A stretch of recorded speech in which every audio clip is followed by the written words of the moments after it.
rankings and reviews. Today, I thought I would go and rank every movie I saw in the year 2022 from worst to best. I did this last year, and I really enjoyed doing it. So I'm going to do it again this year. Just a couple announcements before we get into the actual list. Go over to Twitter and follow me at ReviewsCM. I post a lot of stuff on there just about movies and stuff that I don't normally just talk about on YouTube, and just like episode reviews weekly and stuff for shows like The Bad Batch or Andor. You can go and follow me on Twitter at ReviewsCM. And also hit the subscribe button down below. It does my channel a lot of good. This is going to be a fun live stream. Let's get into it. So this list is, I'm going to try to go through it pretty quickly because I don't want this to be like 2 hours long. Last year it went to be like an hour and 20 minutes long, but let's get into it. All right, here we go. In last place, in 59th place, I have Pinocchio, A True Story, a movie that just does not work. I just do not care about this movie. It's not good. I've talked at length about this. I've talked about it in my worst of the year list and a couple other videos. I even have a review for this movie. It's not worth talking about all negatives again because this movie just doesn't deserve to be talked about. It's just one of the worst movies I've ever seen. It's just horrible. It's not a good movie in any sense of the mind. The voice acting, the animation, the story, it's everything about this movie just feels cheap and lazy. It's just not something that I will ever rewatch or something that I find to be entertaining in the slightest. Next up in 58th place, Ice Age: The Adventures of Buck Wild, one of the most disappointing movies on this list. I didn't want this movie to be in the bottom 10 on my list because I'm a big Ice Age fan because I grew up with the movies. I used to watch all the movies all the time. I don't anymore, but when I was a lot younger, I loved the Ice Age franchise, so I didn't want to see it fall because the Ice Age franchise has been steadily in decline. After, I would say, maybe the fourth one, it just hasn't been doing so hot. And so I saw the trailer for this movie, and as soon as I saw the trailer, I knew this movie was not going to be good. And oh boy, was it not good. Like, this movie is just purely bad. Next up in 57th place, They, Them, another movie I've talked about quite a bit. Just a movie that I don't care about because the twist in here is one of the worst twists I've ever seen. You can see a mile away, and overall this movie is just boring. And I forgot what happens in this movie. To me, it's just a boring movie. Got released straight Peacock. It's just a movie I don't care about. It's a movie that it's boring, and why it's just low. It's just, I didn't have any interest. I was interested in the movie because just kind of sounded interesting, but as soon as like the first 20 minutes went by, I lost all interest because it was just boring and they weren't getting anywhere. So it comes in 57th place. Next up in 56th place, another horror movie, Texas Chainsaw Massacre. This movie comes in at an hour and 20 minutes, so it's pretty short. It's not very long, so that's fine. But to me, the movie just feels cheap and kind of lazy. It doesn't even really feel like a movie. It feels like it starts, some stuff happens, and then it ends. It doesn't feel like there's a plot or a story to tell. It just feels like they wanted to have Leatherface kill some young people, and it just, to me, the movie just didn't work. It left a bad taste in my mouth. I don't like these Texas Chainsaw movies very much. and this is no exception. I don't really care for this movie because it just felt lazy. It felt like they were just trying to create another entry in the franchise. And by doing so, there wasn't a lot of care that went into this movie. And it was just kind of like, let's mix Leatherface with like TikTok. And it's like, why? That's not what the franchise is about. That's not what this movie should be. And it just did not work. Megan, the new movie that just released, is an example of a horror movie that can really kind of deal with this whole social media stuff. However, Texas Chainsaw Massacre is not one of those franchise.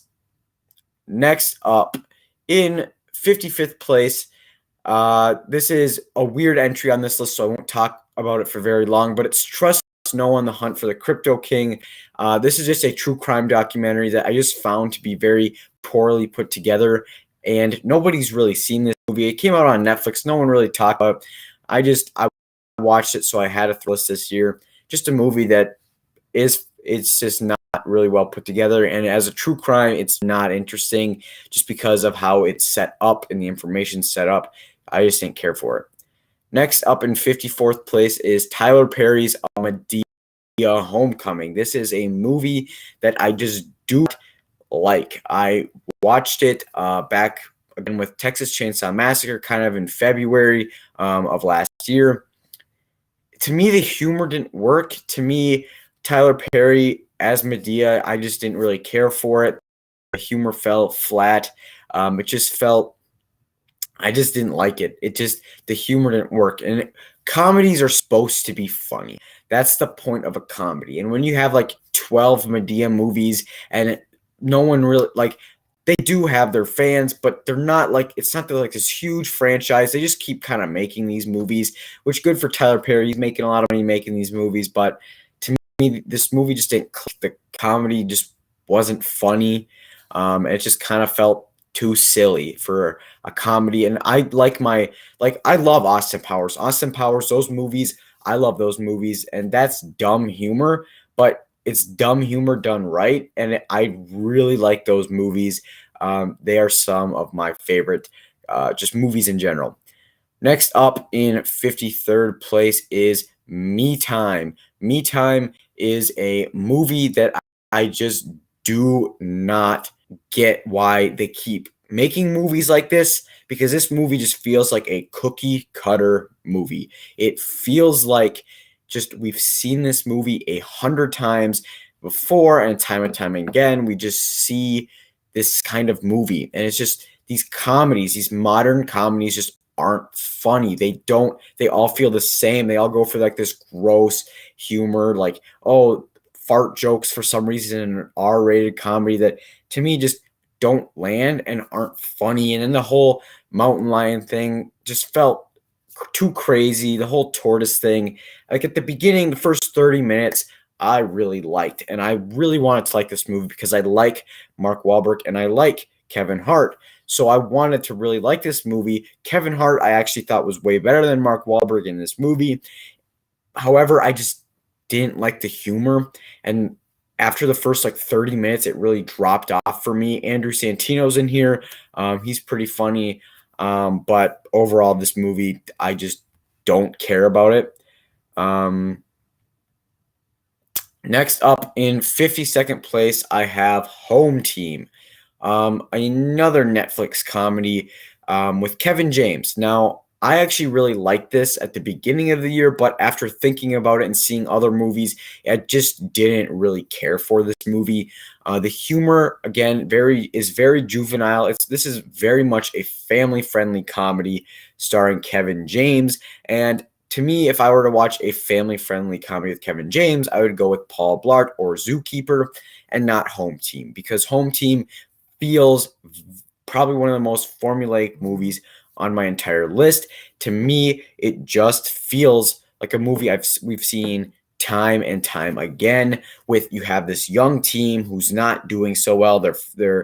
It's not like these in sports. They're like either it's a basketball team, in this case, it's a football team, but we see it all the time in these young sports movies where the team's not good, but they all, they just want to play and they just want to have fun. And well, that can be a good message. To me, it just gets tiring after a while. When you've heard and if you've seen these movies over and over again, it brought nothing new to the table.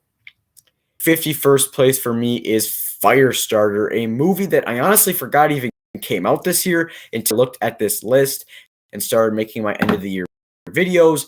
One of the most, again, I think the theme for the bottom couple movies is it's just formulaic, and Firestarter is that. Zac Efron's in here. I don't even remember really what his character did.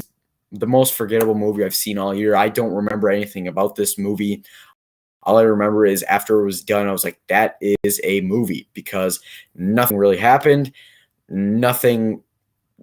I just didn't care about this movie because nothing makes me feel engaged in the characters or the plot, and just the running away from this organization. It's like, we've seen this 5 times already that year, so it just didn't work for me.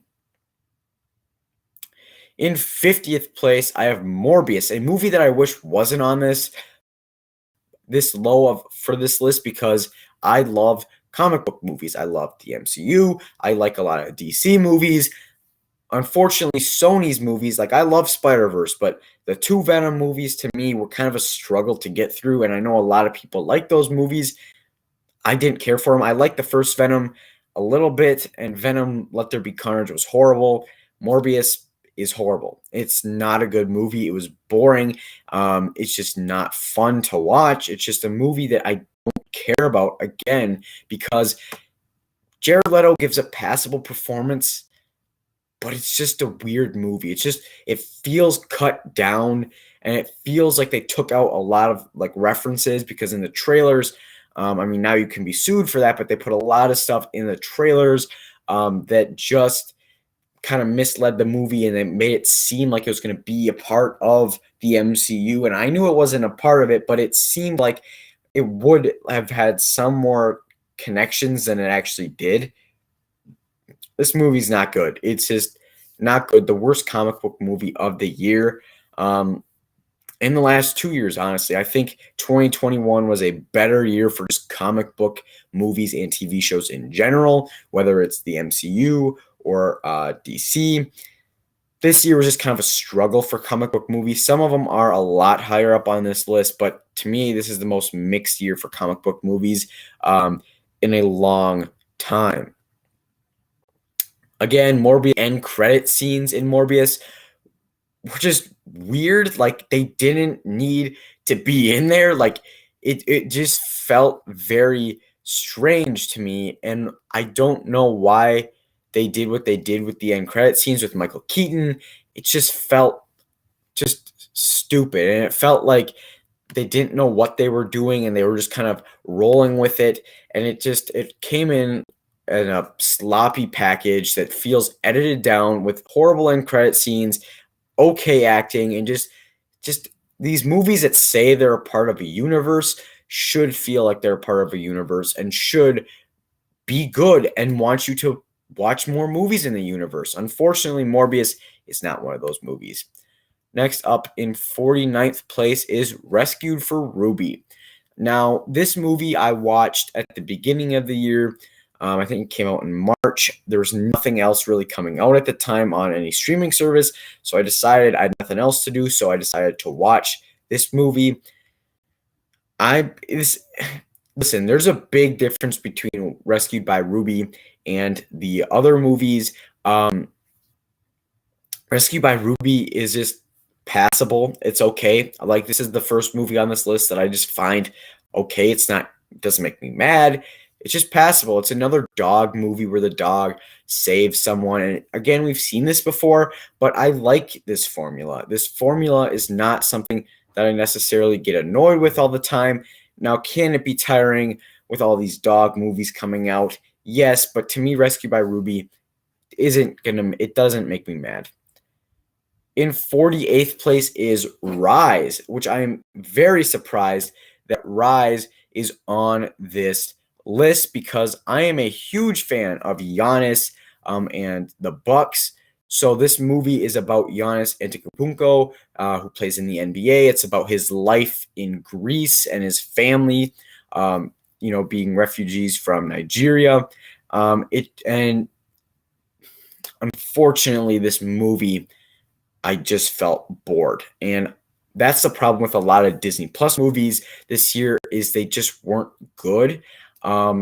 Rise, unfortunately, felt like I wasn't very invested. There are points in this movie that I really enjoyed, but overall, Rise is a movie that I wish I wanted to love this movie because I love who it's about. He's a great basketball player and a good human being, but the movie just feels not great, and that's why it's in 48th place. In 47th place, special, but I thought I'd throw on these specials. So the MCU special as well is the Lego Star Wars Summer Vacation special. I just watched it because it's Star Wars and there wasn't a lot of Star Wars coming out at the time. But this movie is just okay. It's not anything special. It's very kiddie. I'm going to move on. In 46th place is Pinocchio 2022. This is the new remake, and I actually think I should have put this movie a lot lower. I did on my worst movies of 2020 because I thought that this movie deserved to be on that list, but on the overall ranking, I thought I would put it up maybe a little bit higher because as a movie, it's a better movie than the movies that are below it on this list. But I thought I'd put it on my top 10 worst movies just for how disappointing it was and how lazy it felt. But this movie is lazy. It feels like Disney is just trying to pump out remakes just for content. And this movie's not good. You have Robert Zemeckis directing. Automatically, it should be at least good. And you have Tom Hanks starring it. So there's no reason that it shouldn't have been in my top 20 of the year, but it just fell flat for me and I just didn't care for it. In 45th place is Wimpy Kid, Rodrick Rules, a movie that some people might have in their bottom 10. Found quite a bit of enjoyment out of this movie. To me, it felt more original than the movie that came out last year, and it's not original, but that just proves how not original the one that came out last year was. I just didn't care for this movie. Overall, I just thought it was okay. The animation wasn't spectacular, but it just felt okay. Now I'm going to look at the live chat. Yes, I did watch RRR. That is coming up not soon. That's at the top of my list. But let's keep going. For Cheaper by the Dozen, this movie just felt like checking boxes. It felt unorganic. I just didn't like this movie all that much. There's aspects of it that work a lot. This is another Disney remake, even though it's remaking a Fox property. I just didn't care for Cheaper by the Dozen all that much. Zach Braff does a fine performance in here, but the movie overall just kind of felt cheap, lazy. Now, the guy, I forget his name, but he created Blackish, which is a show I love. He produced this movie. So I was actually had anticipation for this movie, and I loved the Steve Martin movies. This movie just fell flat and just was not as good as it could have been. That's why it's in 44th place. In 43rd place might surprise people because this movie might be pretty high on a lot of people's list. It's Fresh. To me, this movie was kind of hard to get through. I don't really like these cannibal movies. So this movie wasn't great and I didn't really care for it all that much, but I really enjoyed Sebastian Stan's performance. I thought he did a really good job. Unfortunately, I just kind of felt bored throughout the movie, and I just felt like this movie was kind of just it went right to Hulu. I didn't care for it all that much. It just kind of felt boring to me. Hold up 1 second. Something just went wrong.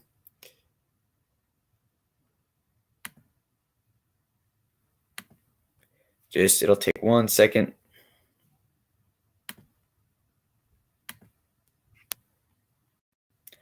All right. Yes, this is a live stream. Okay, let's get back into the list. And when I'm looking at this list, if I don't reply to your chats right away, it's because I'm on a different screen, so I don't actually see the chat and I don't see any of that stuff. So I'm just kind of looking at my list right now. But anyway, in 42nd place is Better Nate Than Ever. This movie, again, is another Disney Plus original movie, and a movie that I just don't care about because actually, I shouldn't say that. This movie is okay. It's just a movie that's passable. It's, again, kind of just filler for their streaming service, not a movie that I necessarily would love to ever rewatch. Just it's about Broadway or something. I don't know. I forgot about it. I just didn't really like it all that much. But the reason why it's higher than a lot of these other movies, and a lot of these movies in the middle, they're hard to rank because a lot of them I don't really have strong opinions on. Like either you're a movie that I loved or hate, and I can talk a lot about that. But movies that are just okay and forgettable, just to me, are kind of hard to talk about. Like this movie, it's okay. It's not bad. It's not great. It's just kind of serviceable. In 41st place is Death on the Nile, a movie that I enjoyed, and I actually like this movie. I like the ensemble cast. These murder mysteries like Knives Out and The White Lotus with these ensemble casts, I really enjoy, and we've got quite a bit this year. Unfortunately, Death on the Nile is towards the bottom of that list and one of my least favorite ensemble murder mysteries this year. I still enjoyed it. I still found enjoyment with the cast, and I thoroughly enjoyed just watching this movie and the mystery of it. But that's kind of all I have to say. There's not really much to this movie. They're making a third movie. This is the sequel to Murder on the Orient Express, which I have not seen. But to me, it's just fine. It's nothing too like offensive or like in terms of it being bad. Like it's not bad, but it's just not too entertaining either. That's why it's this low on the list. Next up, in 40th place, The Tinder Swindler. And actually, there are two more movies that are documentaries that I'll just throw into this: Cow and The Redeem Team. So these three movies are documentaries that I just kind of put together on the list because they're all documentaries that aren't phenomenal, but they're not horrible either. The Tinder Swindler came out around like Valentine's Day last year, and I wasn't very interested in it, but I just thought I'd throw it on the list because, again, it's a movie and I watched it, so it's on this list.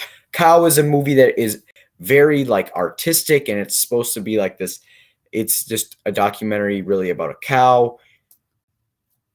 It's kind of boring. It's actually pretty boring. That's why it's this low. And then The Redeem Team is a documentary that I actually really liked about the Olympic team, the USA Olympic basketball team. And I actually really enjoyed The Redeem Team. That's why it's in 38th place. But moving on to 37. Hocus Pocus 2. Hocus Pocus 2 is a movie that a lot of people were anticipating. A lot of people, this might have been in their top most anticipated movies of the year because a lot of people enjoyed the first Hocus Pocus. A lot of people liked that movie, and a lot of people grew up with that movie. Now, my opinion on the first Hocus Pocus is I don't like it. I don't like Hocus Pocus all that much. Hocus Pocus 2, I think I enjoyed, but I've only seen Hocus Pocus once. My family wanted to watch it a couple years ago, so I watched it, and I was just kind of bored throughout the movie. It's just not for me. And Hocus Pocus 2 is kind of more of the same. It's just not for me. If you enjoy it, that's great. But I just don't care for these movies because, again, they're just not for me. And this movie, the actresses who play the witches or whatever, they do a really good job at returning after so many years and playing these characters again. And I was really surprised actually at how well they came back into these roles because it's been like, what, 30 years since the original. So that was actually really impressive, but everything else about the movie just wasn't impressive. They went to Walgreens. Like, a lot of this movie takes place in a Walgreens. Now, why that is, I don't know. Maybe Disney got paid by Walgreens to feature them in their movie, but it definitely felt like product placement, and the witches using a lot of technology from Walgreens. It's just weird. It just felt off and kind of like an odd artistic decision to put in your movie. This again is just Disney Plus had a bad year this year. A lot of their movies just didn't hit, like Rise and Hocus Pocus 2, Pinocchio, and then, of course, with the MCU, shows like She-Hulk just kind of fell flat and were controversial, and Disney just kind of had a rough year. And Hocus Pocus 2 didn't really help because I don't really like this movie, and a lot of people thought it was okay. So there's Hocus Pocus 2. In 36th place is Night at the Museum. Kamun-Ra rises again. Now, I love the Night at the Museum movies. I really enjoy Ben Stiller and Robin Williams. All the characters that are in those movies, I really enjoy all that stuff. However, they decided to do a fourth movie and release it straight to Disney Plus, and it's animated, and none of the actors return to voice their characters, which is fine because this feels more like a Saturday morning cartoon that just, like they just recast, which is fine. I don't care really that like Ben Stiller didn't return because that would have been really pricey. But the reason why this movie is a lot higher than a lot of other Disney Plus originals is solely the fact that I had fun with this movie. It does just feel like a Saturday morning cartoon, which I'm nostalgic for, and I like all that kind of. I used to really love that stuff. Not so much anymore, but it's nice seeing something like this that is just entertaining to watch, and it's nothing groundbreaking. It's nothing that's going to get like an Oscar or anything, but it's just fun, and I enjoyed it. I thought it was serviceable. I thought it was better than Hocus Pocus 2. I thought it was just overall a movie that I enjoyed. Yeah, so there you have it. Night at the Museum 4, Kamun-Ra Rises Again, is in 36th place. Oh yeah, Zachary Levi's in this movie too. Like, the voice cast that got to replace the original cast actually is pretty stacked. Steve Zahn is in this movie, and he does a pretty good job. And like, they just got a pretty good cast to play these characters. Jack Whitehall is also in this movie. So a lot of actors and like comedians in here that I enjoy, just kind of voicing characters and taking over for the people who played them in live action. Moving on to 35.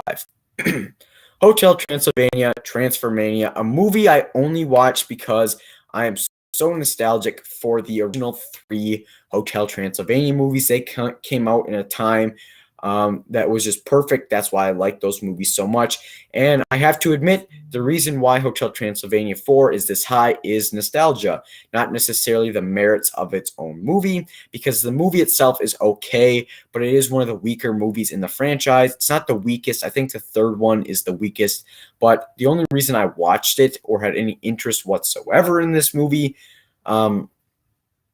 is solely because I have so much nostalgia for the original movie, the original set of movies. So that is why it's so high. Adam Sandler didn't return. So they got Brian Hull, a YouTuber who I have watched in the past. His videos are kind of funny. So I used to watch his videos. I don't really anymore, but it was nice seeing him in this movie voicing Drac, and he does like these impressions and stuff, and it was nice to see him actually get like recognized, and now he's actually in a big movie. I would I might call it a blockbuster. It's weird that they released it straight to Amazon Prime. I think this movie would have done good in the theaters during October, because this franchise has typically been released in October, around that in the fall sometime. Just because, it is dealing with like monsters and stuff. And what they did by making them turn to human, I thought was decent. I kind of wish they didn't do that. I wish that what they did with the side characters was better, because what they did with like the Frankenstein and the werewolf and Wayne or whatever could have been better. But oh yeah, Frankenstein, Kevin James didn't. Speaking of Kevin James, he didn't return to voice Frankenstein in this movie, which is fine. I don't really care. It's again, because it is voice acting, just like with Night at the Museum. As long as the voice acting is good, it's fine. And the reason this movie's so high again is nostalgia.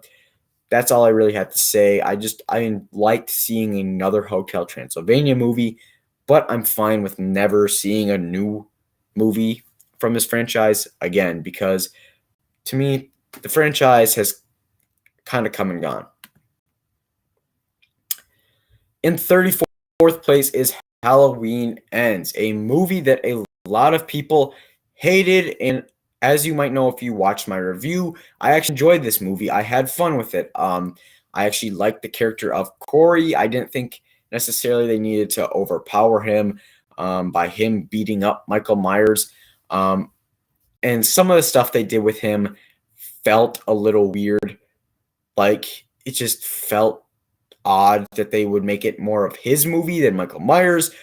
But as a movie itself, and as someone who's not a huge Halloween fan, I like the franchise. I've only seen the original movie and then this whole new trilogy that just came out. So I'm not really a huge fan of this franchise. So I could see where the frustration would come in when you've like grown up on this franchise and this is like your franchise. I could see why you might be frustrated that Michael Myers wasn't really in a Michael Myers movie and why Corey was at the front and center more. However, I kind of found some of the stuff they did with this character a little interesting. That's why this movie is this high on the list and not in like my bottom 15 or bottom 10. Just an okay movie that I thought was fun, and it's a fun blockbuster horror movie. I would like to see him do more Halloween movies because I do like the character of Michael Myers, but I think maybe you do have to reboot him just because I think, he's kind of this version and like with Laurie and stuff, I think it's kind of run its course. Give it like maybe 10 years or 8 years or give it a long break, and then you can come back strong with the Halloween franchise. Scream is the new slasher franchise because they're just releasing movies a lot, and we'll see the Scream movie that came out last year up on this list, and I'm actually very excited for Scream 6.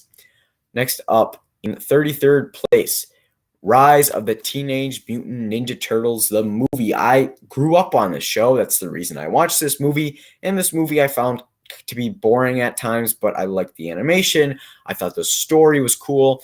It's just overall a movie that I had fun with. It was nice to be back in this world because I love the Teenage Mutant Ninja Turtles. I'm very excited for the new Seth Rogen TMNT movie coming out this year. And I just love everything Ninja Turtles, so that's why I watched this movie. So I'm just a big fan of the franchise, and this movie is good. It is entertaining.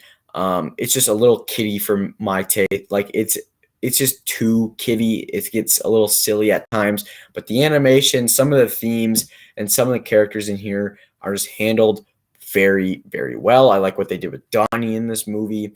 Donatello is my favorite Ninja Turtle, so I like what they did with him in this movie. Next up in 32nd place, Black Adam. It took me, this movie is just, it's okay. It's okay. And that's all I have to say. It's just fine. It's passable. It's a passable DCEU movie. And when they're when they're trying to make an argument for keeping like Black Adam, like you want Black Adam to keep going in this franchise and him versus Henry Cavill. I've never been the biggest fan of Zack Snyder's movies in the DCEU. I enjoy the movies, but I'm not like a huge fanboy. I don't think that he should really be directing every movie in the DCEU because I don't like Batman v Superman really at all. Man of Steel's okay. And Zack Snyder's Justice League is good, but the reason it's good is because they let him have a 4-hour cut which seems a little bit like, okay, you have 4 hours to tell the story. So, yeah, but back to Black Adam. Dwayne Johnson has been hyping up this role in this movie for such a long time that when you finally got it, it's a bit disappointing. I thought Black Adam as a character was one of the worst parts of the movie. I just thought he was boring. He was dull. There's nothing to his character really at all. I just felt that he was kind of not used very well. I thought, he was in the movie, but he wasn't like that prevalent in the movie. Like he gets just weird. This movie, Dr. Fate, Hawkman, they're all good in this movie. And then but the kid, why do they have to put that kid in here? Like he's okay, but he got really annoying at times. And his relationship with Black Adam, Dwayne Johnson just kind of gave a flat performance, and he's not playing Dwayne Johnson. He's not. He's going out of his comfort zone of just kind of playing himself a little bit, but he's playing a character that just to me was uninteresting. And this movie overall, just the villain comes in at the last minute, and the villain's just uninteresting. This movie overall is just kind of meh. It's towards my bottom half of the DCEU. Just a movie that I wish the DCEU would just do better with these movies, because there's like talk about them rebooting the DCEU. I don't necessarily want them to get rid of like Ben Affleck or necessarily Henry Cavill or Zachary Levi or even Jason Momoa or Gal Gadot. I think that this movie is kind of a good argument that you kind of have to start fresh in the DCEU. Now, I kind of want to see characters like Shazam continue, because I am so excited for Shazam Fury of the Gods next year. I'm really excited for that movie. But Black Adam probably will never see he'll probably never meet up with Shazam.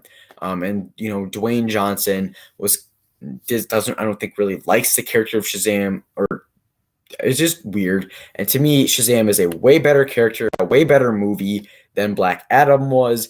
And Henry Cavill, the end credit scene, spoilers if you haven't seen the movie and you actually care about spoilers, but because it was all over the internet, Henry Cavill returned in the end credit scene for nothing, because then about a couple months later, he announced, he's not returning as the character anymore. So kind of went nowhere. A lot of hype for nothing, flat performances, bad CGI in parts, not really entertaining. Like some of the action scenes are cool, but characters like Atom Smasher, again, felt just annoying. But I did enjoy some action in this movie. Dwayne Johnson gave an okay performance, but Dr. Fate and Hawkman are what really made this movie this high on this list for me. Minions: The Rise of Gru. This movie? It's a Minions movie. What else? What do you want from a Minions movie? Really? This movie gives you what you want. I grew up with the Despicable Me movies. I think a theme for this video is nostalgia, because again, I grew up with the original Minions movie and all the Despicable Me movies. So I really enjoyed Minions: The Rise of Gru. It's better than the original Minions, and it's better than Despicable Me 3. So it's like the third best Despicable Me movie. And the whole Gentle Minions thing, and this movie almost made $1 billion at the box office, which is just crazy, because I thought the whole Despicable Me franchise was kind of gone, because there hasn't been a movie in a long time. This movie just kept getting delayed. But Illumination just proves that this is a powerhouse franchise. Despicable Me 4 is coming out soon. It's a powerhouse franchise, and Illumination, love them or hate them, they make money. They make a lot of money, whether it's Secret Life of Pets, The Grinch, and the Super Mario Bros. Movie is probably going to make a lot of money as well.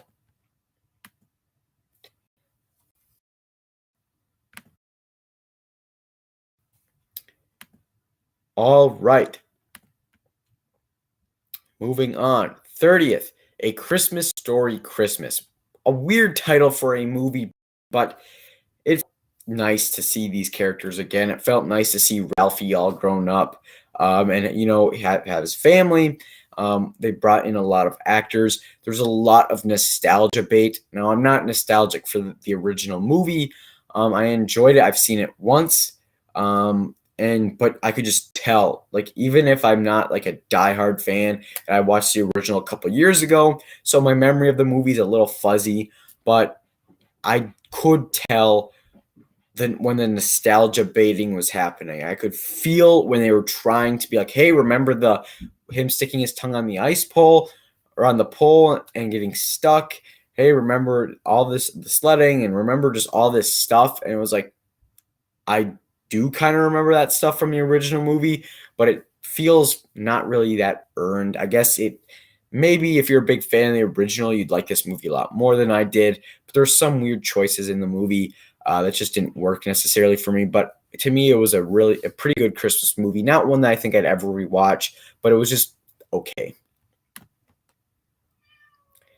In 29th place is Thor, Love, and Thunder, a movie that is so disappointing that it's this low because I was really anticipating this movie, anticipating it more than Black Panther and Doctor Strange.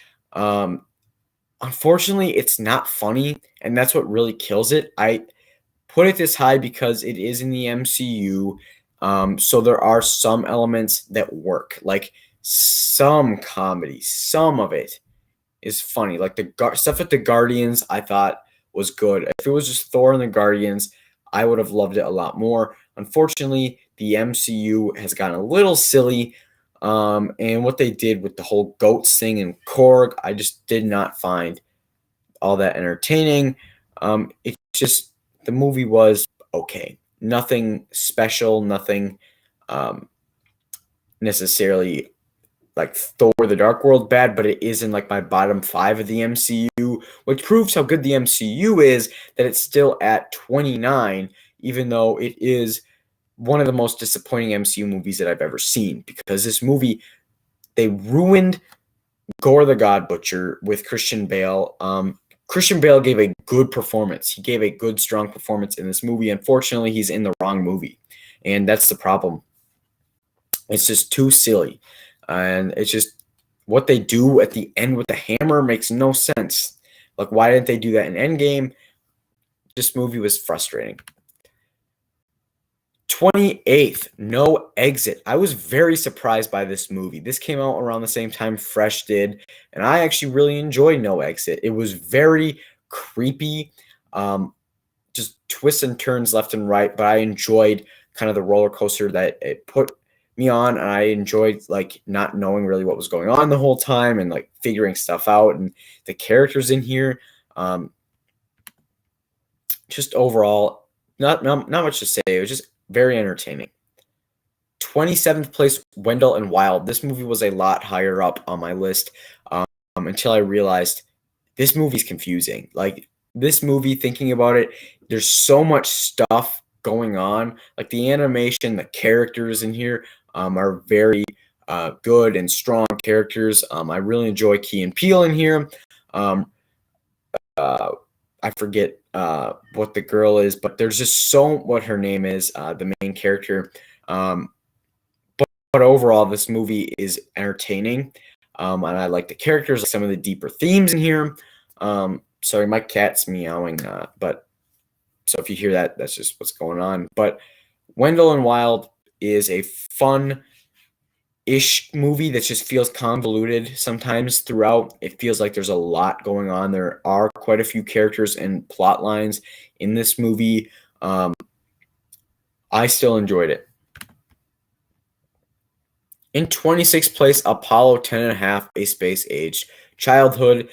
I was again surprised by this movie. I wasn't expecting to like it. It stars Jack Black, and it was just kind of nostalgia for the 60s. Now, I was not born in the 60s, but I liked seeing kind of just slice of life. Like, I like those sitcoms. I like sitcoms, like The Middle and just Modern Family. So I like slice of life, and this movie was kind of a slice of life mixed with setting a child on the moon for the first time, kind of going back in history, kind of changing stuff a little bit just for entertainment. I enjoyed that. And Zachary Levi's in this movie a little bit. My favorite parts of this movie were when we just see the main characters just childhood, and I thought that was the best parts of the movie. Next up, 25th place, DC League of Super Pets. Now, I'm surprised that this movie is this high up. The trailers look bad. It just looked generic. It was pretty generic. However, there were some elements, like some jokes, that just I thought caught me off guard that were really funny. So I actually surprisingly enjoyed this movie. I thought the movie was actually pretty good. That's really all I have to say. It's just kind of a big surprise, one of the biggest surprises of the year for me.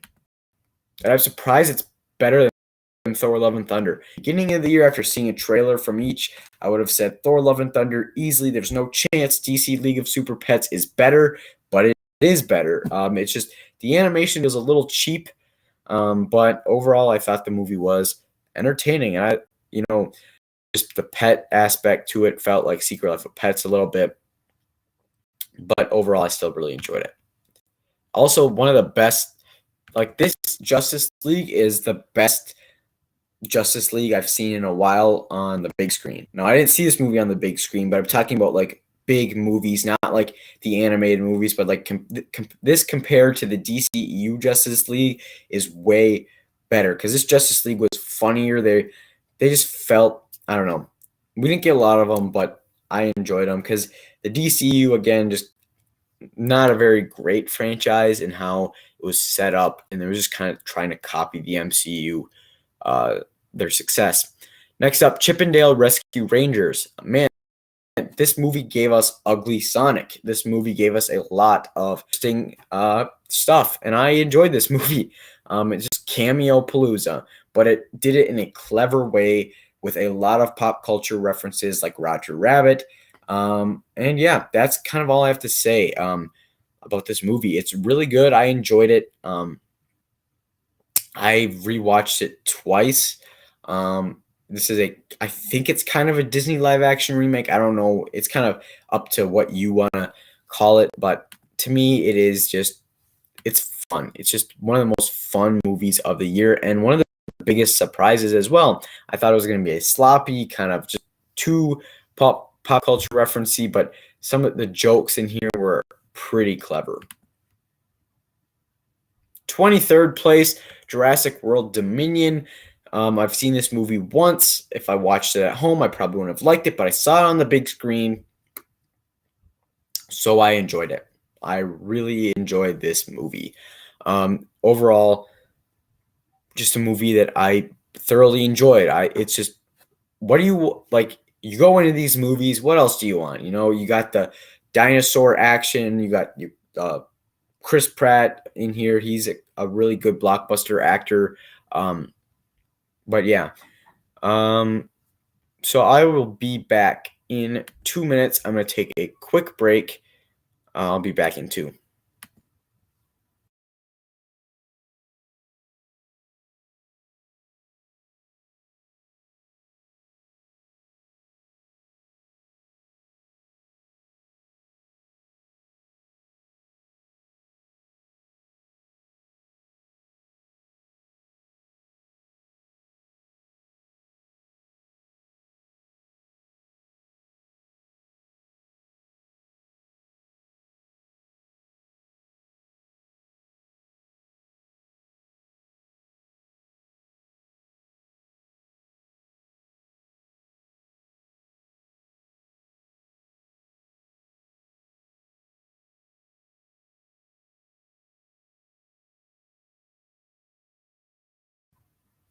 Okay, I'm back. So Jurassic World Dominion, again, is just a movie that I found to be entertaining, fun, just an overall a movie that I thoroughly enjoyed. In 22nd place, Sonic the Hedgehog, a movie that I forgot kind of came out this year, but that's not necessarily a bad thing. It's just a fun movie. It is a little bit generic, but I still found a lot of enjoyment in this movie.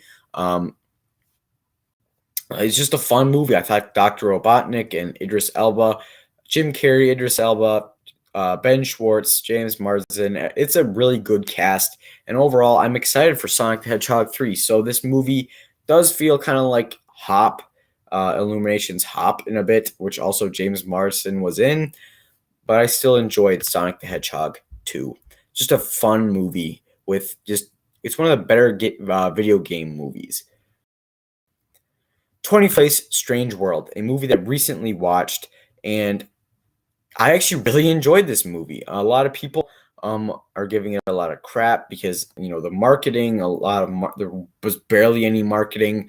But I thought this movie was actually a lot better. I think Disney should have marketed it a lot more.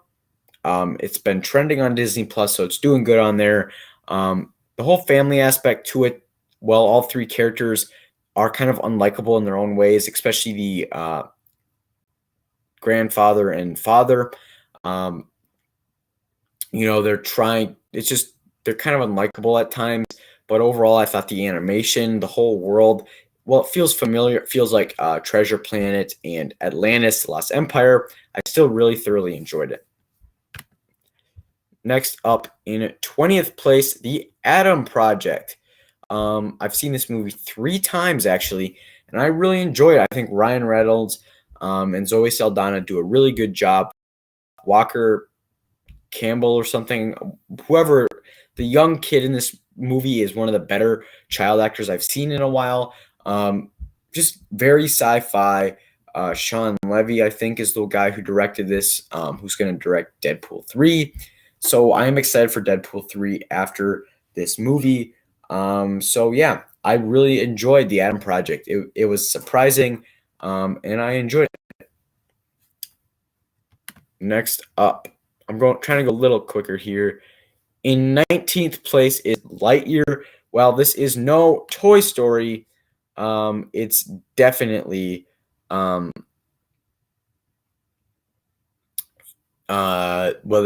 it's not like any Toy Story movie. Lightyear is still a very, very strong movie. Actually, it's not very strong, but I enjoyed it. Yeah, I'm not going to make excuses for the movie. It is kind of formulaic, but in a way that I enjoy because I like these space sci-fi movies. It didn't make a lot at the box office, and the twist with Zurg isn't very good. But what they did with Socks, and it was just fun seeing Chris Evans as Buzz Lightyear. I thought that was really fun. And I enjoyed some of the aspects. Taika Waititi just didn't have a good year. I didn't care for this character in here. All of those other characters weren't great, but I thought what they did with Buzz Lightyear, and I forgot her name, but his partner in this movie, like I forgot her name, Izzy or something. She does a really good job, like their relationship and how he time travels and stuff. Like, to me, that was interesting. Now, would this be Andy's favorite movie? I don't think so, but I thought how they handled it was really emotional. The stuff that they did with Buzz and him losing his friends, and I thought that was that was really nice in this movie. In 18th place, The Bad Guys. DreamWorks this year had a huge year with this and Puss in Boots, which we'll get to sooner. But to me, The Bad Guys is fun. I've seen it twice now, and it's just a fun heist movie with fun characters and a great voice cast. The animation is spectacular for a DreamWorks movie. It's not trying to be Pixar. It's just a fun movie, and it's nice to see DreamWorks kind of come back into their own after some misfires with Spirit Untamed and Boss Baby 2. Unfortunately, next year they're doing like Trolls 3. So, at least we had 2022 for DreamWorks with The Bad Guys and Puss in Boots 2, unless that movie can totally just be really good. But I enjoyed The Bad Guys thoroughly. In 17th place is Guardians of the Galaxy, the holiday special. Not really a movie, but it is a special. Really enjoyed this. It's not the best MCU special of the year. We'll get to that soon. But the Guardians of the Galaxy holiday special is still extremely enjoyable.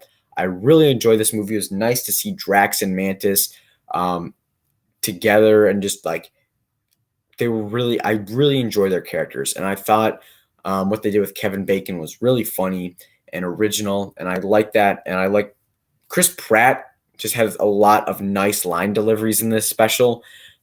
He was really funny. It was just nice seeing the Guardians again, because Thor: Love and Thunder, we didn't get a lot of them, and we haven't really gotten the Guardians in their true selves since Guardians Volume 2, which has been like 5 years. So I'm really looking forward to Guardians 3, especially after this. The special really has my anticipation up. In 16th place is Scream 5, a movie that I wasn't anticipating, basically because I haven't seen a Scream movie up until this last year. I binged all the movies before this movie came out. Otherwise, it would have been on my most anticipated, because I love the Scream franchise now. I thought I'd rewatched all the movies. I just really enjoy this franchise, and this is another good installment. Jenna Ortega is a big star now with Wednesday. She's in this movie. I just really like these Scream movies, and while some of them feel a little familiar, there are twists and turns and different ones that I think really kind of make this franchise feel fresh, and I really enjoyed Scream. Next up in 15th place is Hustle, a Adam Sandler movie that is serious. It's about the NBA. Now, I love the NBA, so it was nice. It was really cool kind of seeing this, and he's playing a recruit, and he's trying to train and this guy to get into the NBA. He's trying to help him. And it was really nice to see that. The relationship formed between Adam Sandler and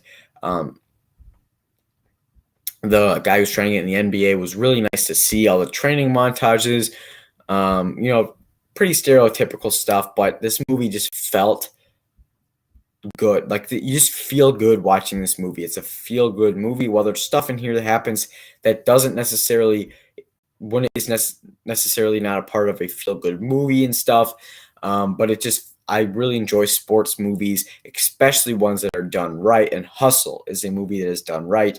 This is one of the better. This and Uncut Gems are some of the best Adam Sandler movies of his career, and both of them were released by Netflix.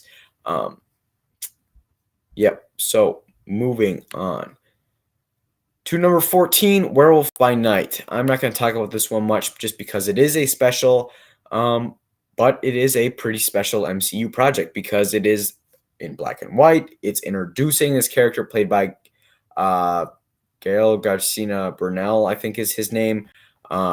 He's really good as Jack Russell, and I liked seeing. I'm forgetting her name.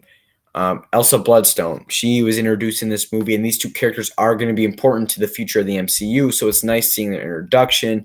It came out at Halloween. It was just a really fun special. In 13th place, Doctor Strange in the Multiverse of Madness. For a while, this was in my top 5 until I saw quite a few more movies. I really enjoyed Doctor Strange. One of the better MCU movies of Phase 4. I thought what they did in this movie was good. I thought Wanda was a very strong character, and I thought Wong again and Doctor Strange. It was just overall, I thought that it was just a fun movie, and that's really all I can say. The visuals were good. I really enjoyed this movie. There, I say I love this movie. Oops, that's still up there. Okay. So moving on from Doctor Strange in the Multiverse of Madness, I'm trying to go a little quicker, is Elvis. Now, this movie, when it first started in the theater, seeing it on the big screen was like, what the heck is going on? It was just going so quick at the beginning, just moving. It's like 2 hours and 40 minutes, so it's a long movie, but I love this movie. It's been in my top 10 for the whole year until the last month. I loved Elvis. To me, this movie was very well done. Baz Luhrmann did a really good job. I just really enjoyed Elvis. To me, one of the better movies of 2022. Austin Butler does a phenomenal job. The only problem is Tom Hanks and his performance. Not necessarily Tom Hanks, but what he's doing in the movie. It's a choice with his accent and stuff, and it just kind of fell a little flat, fell a little SNL kind of for this movie, but I still enjoy the movie. In 11th place, Prey. I've seen it twice, once in English and another time in the Comanche language. I really enjoyed Prey. Never seen a Predator movie, but I enjoyed Prey. I really enjoyed Prey. It's one of the better movies of this year. It's one of the better. This movie should have been on the theater. If it came on the theater, I don't think this movie took that much money to make. I don't know the budget off the top of my head, but this movie could have done big on the big screen. So I just wish they would have done that. But the whole small community, like the tribe in here, I really enjoyed that aspect. And kind of she's hunting down whatever it's called, the predator. She's hunting down the predator, and it's just killing stuff. And I really thought that this movie was a lot of fun. I really enjoyed this movie. It's one of the freshest movies I've seen in a while, and this was released on Hulu. I just really enjoyed Prey. It was just fresh. The action was good. The acting was good. The characters were rich, and I just thought it was just a fun movie. Next up, starting off by top 10, Black Panther, Wakanda Forever. Now, I know when I first got out of Wakanda Forever, I said, this is the best MCU movie of Phase 4, and it is the best MCU movie of Phase... Blah, blah. What am I saying? It's the best MCU movie... Blah. You know what? I said that this movie, not only was it the best movie of Phase 4, but I said it was one of my favorite movies of 2022. I said it was my favorite movie. And as time has gone on, it's dropped quite a bit, but it's still in the top 10. I really enjoyed Shuri and Riri Williams. Okoye is great in this movie. I really thought that what they did with the tribute to Chadwick Boseman was really special, and I thought that this movie was really deep, and it kind of hit me hard. I enjoyed this movie. I need to rewatch it. I've seen it once. But yeah, Black Panther, Wakanda Forever in 10th place. In 9th place, Jackass Forever. This is just the best comedy of the year, in my opinion, like the just pure comedy. Actually, never mind. Looking at my list, nope, it's not the best comedy, but it is a very, very strong movie. I love the Jackass movies. They're hilarious. Johnny Knoxville, Steve-O, Wee Man. I just love the cast in these movies. To me, Jackass Forever was just so fresh, so original.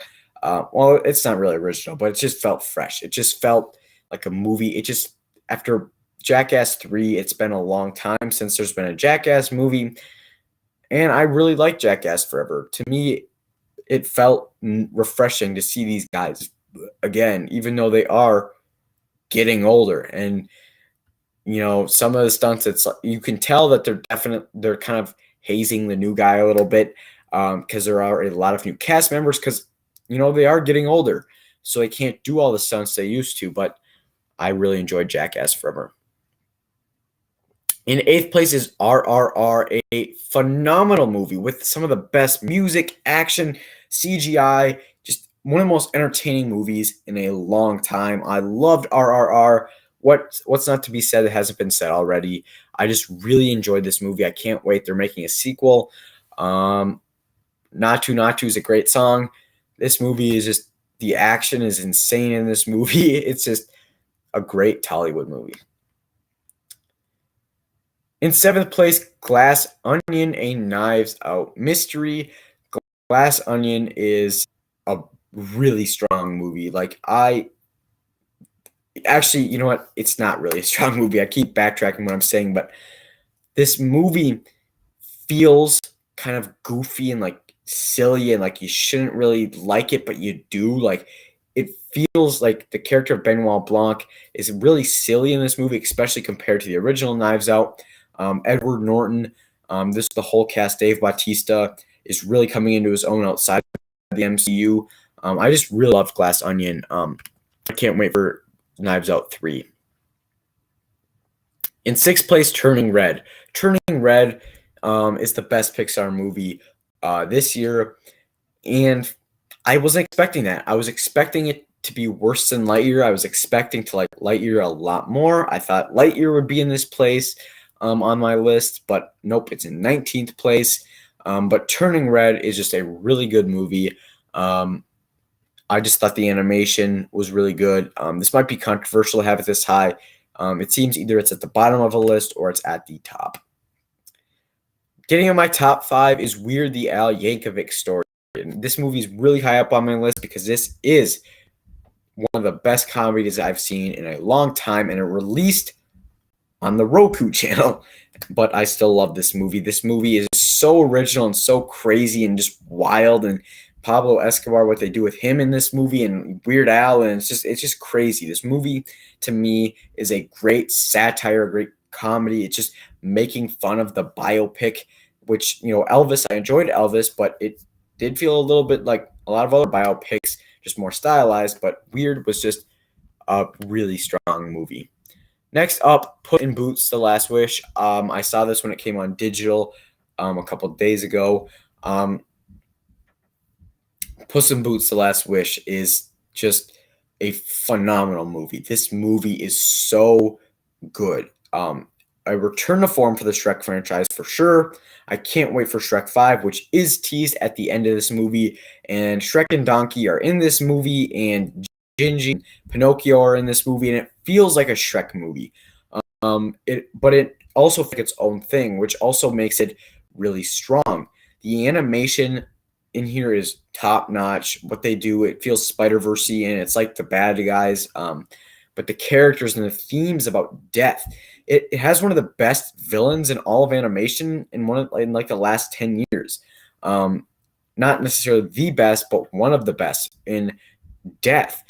That wolf, I thought he was just terrifying. If I was a lot younger, I would have definitely been scared of the character, but he's just creepy with the whistle. He's a well-designed villain that the movie that really like goes into the theme of death and mortality with Puss on his last life. And I really thought that was really great. And I love to see that the Shrek franchise is back because it's been like 10 years. And I love the Shrek franchise. Even Shrek the Third and Puss in Boots and Shrek Forever After. I like those 3 movies, which people, it's the first 2 movies and then everything else kind of just trails off. Or at least, Shrek the Third, it goes down and then it kind of goes up a little bit, but it never, to a lot of people, returned to its original form. And while I can agree it's the Puss in Boots and Shrek 3 and 4 are not as good as the first 2 Shrek movies, Puss in Boots: The Last Wish is better than those 3 movies. And this is up there for me with Shrek, the original Shrek. I wouldn't go as far as to say it's as good as Shrek 2. To me, that's still the best Shrek movie. I absolutely love that movie. I think it's one of the best animated movies of all time. It's hilarious. It's one of the best sequels of all time. But Puss in Boots: The Last Wish really just is a great sequel. This is a example of a sequel being better than its predecessor. This is better than Puss in Boots, the original, even though I would say this is more of a sequel. It is a sequel to Puss in Boots, but it is a lot more of a sequel. It takes place after Shrek Forever After. So Shrek, the first Puss in Boots took place before Shrek 2, and then this one takes place after the 4th Shrek. So a lot of time has gone by. I just thought it was really funny. The characters were enjoyable, and the director doing this, the action scenes were phenomenal. And he's directing Kung Fu Panda 4, so I can't wait to see what he does there.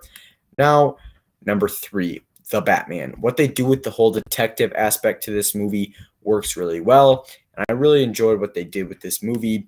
That's really all I have to say. This movie is just really good. What hasn't been said, and then I'm going to give you my top 2, just because this video is getting a little long, and my top 2 are pretty much tied, and they fluctuate. That's Top Gun: Maverick and Avatar: The Way of Water. These 2 movies are, to me, the best movies of 2022, and if they fluctuate between which one's my favorite. Tomorrow, Avatar could be my favorite, and actually, I'm just going to say it's almost a tie. It is almost a tie. Avatar has some of the best visuals of all time in any movie, and the character and the themes, the story building, It's rich, and I loved Avatar: The Way of Water, and I can't wait for Avatar 3. I love the original Avatar, but Avatar 2 blew it out of the water. And Top Gun Maverick just returns to what movies kind of used to be like in the 90s. And I think that's why it's so successful, because it does feel like how movies used to be made. And I really loved Top Gun Maverick. So there you have it. There is my list for the top 10 best movies, or not 10. What am I saying? There's my list of every movie I saw. This is a long live stream, but thank you guys so much for watching this video. If you haven't subscribed already, please do me a big favor and hit the subscribe button down below. It does my channel a lot of good. Thank you guys so much for watching. Share your list down below of not maybe all the movies you've seen, but share your list down below for what are the best movies you've seen and what are the worst movies you've seen this year. 2023 is going to be a bigger year for movies than 2022, and I'm hopefully going to see more movies this year than I did last year. Thank you guys so much for watching.